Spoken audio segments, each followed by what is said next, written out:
2,000 years ago, a Roman philosopher named Seneca sat down to write a letter that would expose one of humanity's greatest delusions. The year was 49 AD, no smartphones, no email, no social media.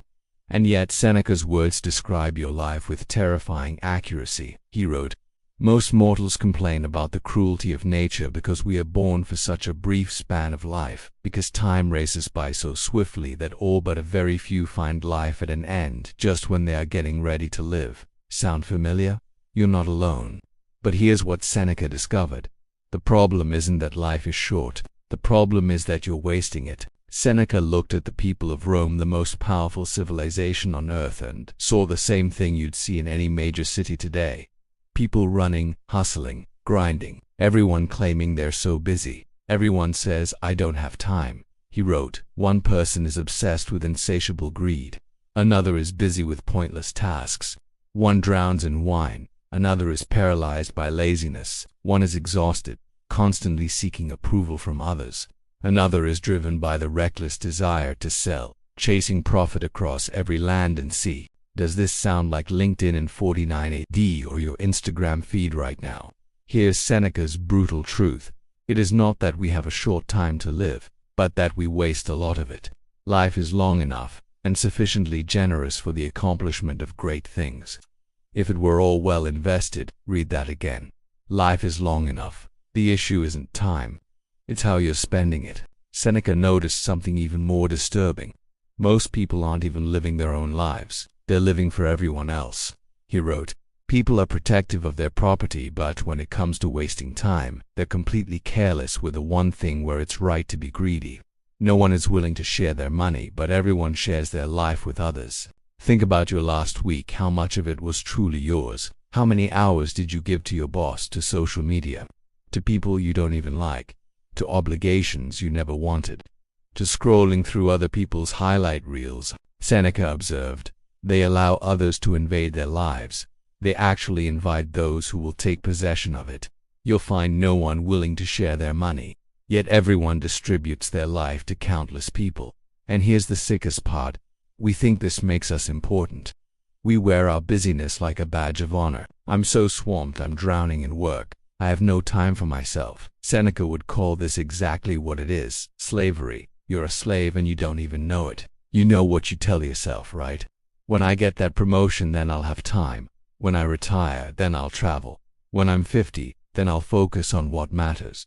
Seneca heard the exact same thing 2,000 years ago, and he absolutely destroys this thinking. He writes, "You'll hear many people saying, when I'm 50 I'll retire into leisure. When I'm 60 I'll be done with my duties. And what guarantee do you have of a longer life?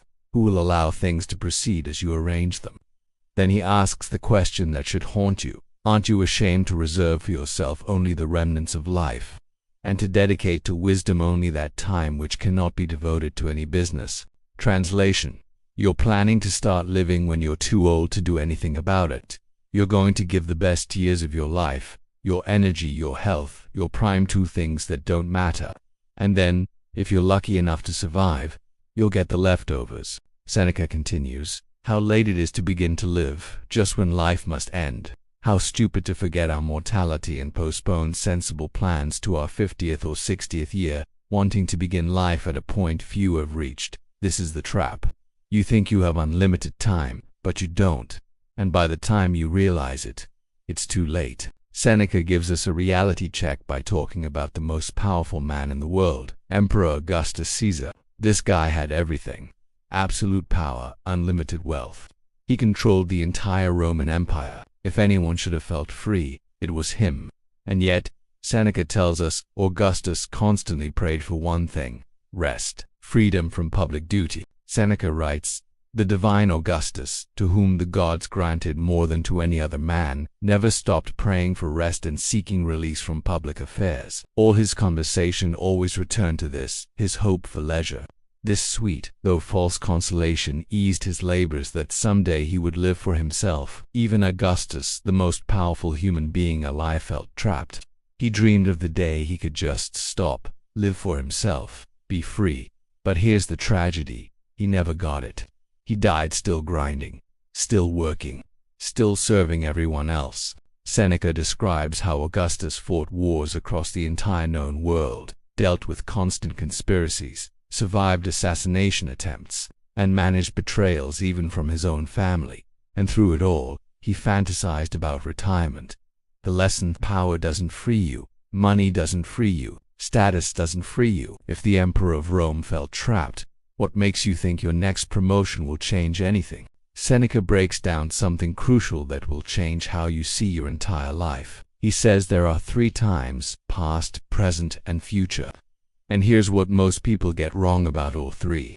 He writes, of these 3 times, the present is brief, the future is doubtful, the past is certain, for this is the one over which fortune has lost her power, which cannot be brought back under anyone's control. Let's break this down.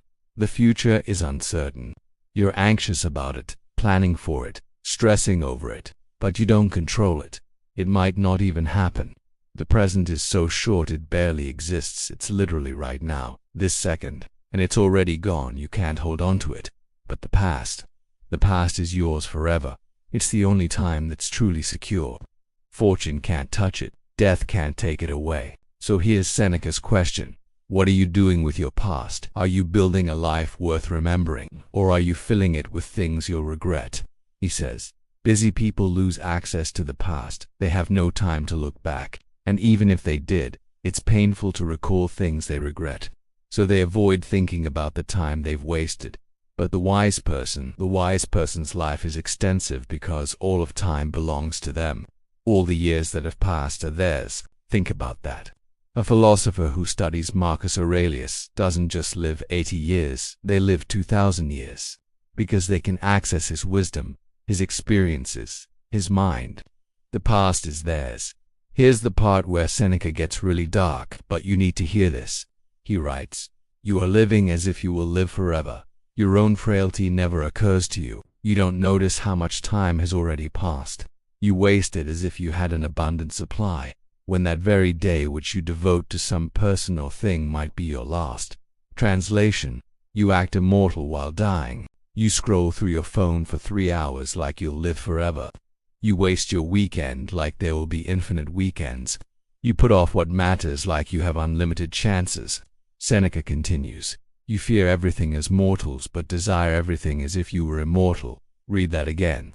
You're terrified of death but you live like it will never happen. You waste your limited time on unlimited things. And then here's the devastating part: when people get old, they finally realize the truth. Seneca describes old men begging for just a few more years. They pretend to be younger than they are. They lie to themselves and deceive themselves as willingly as if they were fooling fate itself. And when death gets close, they die trembling, not as if they were leaving life, but as if they were being dragged out of it. They cry out that they've been fools for not having really lived, and that if only they recover from this illness, they'll live in leisure. But it's too late. They already spent it all. The time is gone. Don't be that person. Don't wait until you're 82 to realize you never lived. Seneca drops one of the most important truths in the entire text, and it's something our culture completely ignores. He writes, people boast about their practical wisdom, yet they stay frantically busy.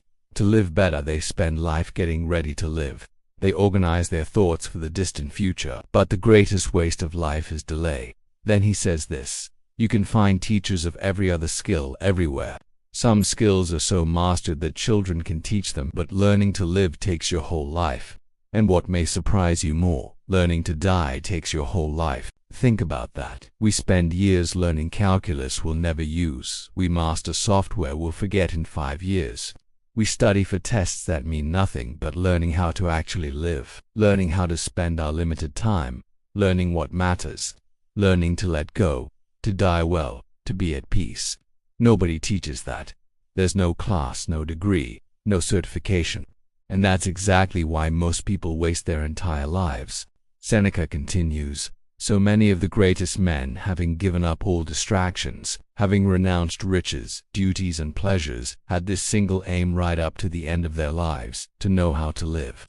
Yet many of them departed life confessing they did not yet know, much less do these other people know. Even the wisest people struggle with this. And you think you'll figure it out by accident while scrolling TikTok. So what's the answer? Seneca is clear: you must withdraw, not physically abandon everything, but mentally reclaim your time. He writes to his friend Paulinus, separate yourself from the crowd, retreat to a calmer harbor. You've been tossed about long enough. Think of how many storms you've endured, how many tempests you've weathered in your private life, how many you've brought upon yourself in public affairs. This isn't about quitting your job and moving to Bali. It's about stopping the insanity. Stop saying yes to everything. Stop living for approval. Stop chasing things that don't matter. Seneca continues, what you're doing now, managing the grain supply for the city, you do it carefully, diligently, religiously. But believe me, it's better to understand your own life than the public grain supply. In modern terms, it's better to know yourself than to optimize your LinkedIn profile, he says.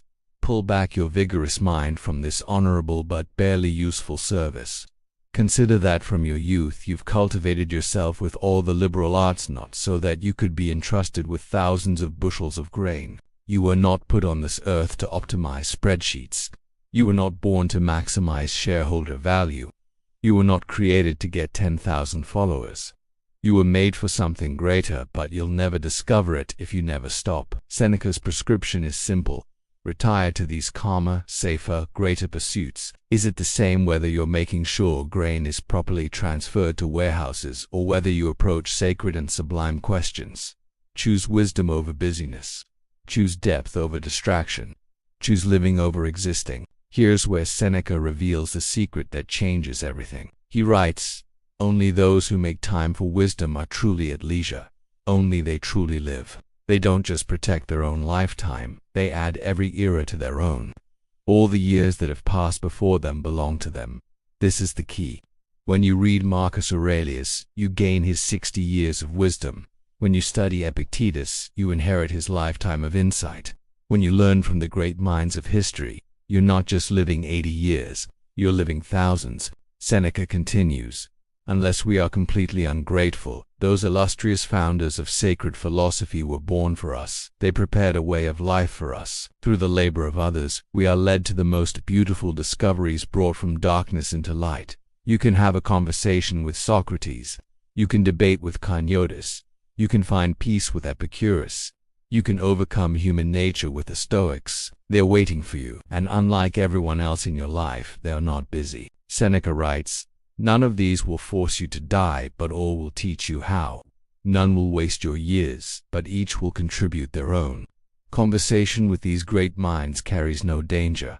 Their friendship is never fatal. Keeping company with them costs nothing. No one in that crowd at your office will remember you in 100 years, but Seneca, we're reading his words 2,000 years later. That's the life worth living, not the one that looks impressive on Instagram, the one that actually matters. Seneca ends with a warning and an invitation. The warning: those who forget the past, neglect the present, and fear the future have the briefest and most anxious existence.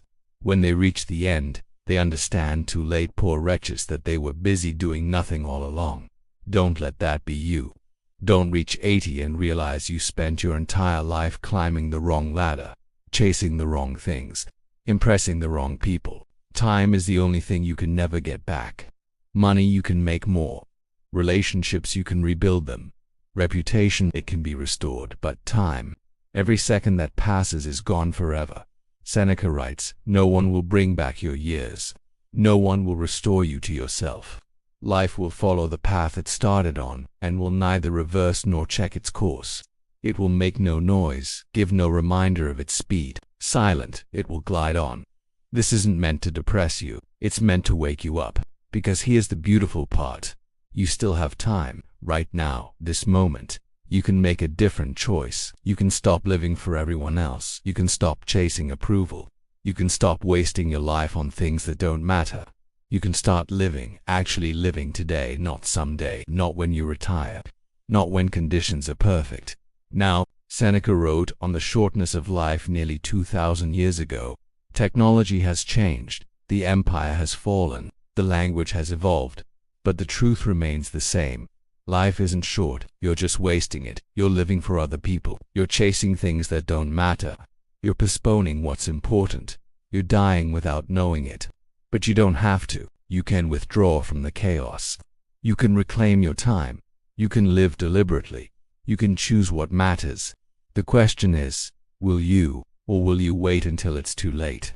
Seneca's words have survived to millennia because they speak to something eternal in the human condition. We've always struggled with time. We've always wasted our lives. We've always regretted it in the end. But some people, the wise ones, figure it out in time. They live deliberately. They spend time on what matters. They die without regret. That can be you. But only if you start now. Your life is slipping away. Every second you waste watching nonsense, chasing approval, or living for others is a second you'll never get back. Stop reading this and start living. Time's running out. As Seneca wrote, only the person whose every day is organized as though it were their last is truly wise. They neither hope for tomorrow nor fear it. Start living today. This video was created with AI assistance to bring ancient wisdom to modern times. For the complete text of Seneca's on the shortness of life, additional resources, and a full transcript, check the description below. If this resonated with you, share it with someone who needs to hear it. Your time is limited. Use it wisely.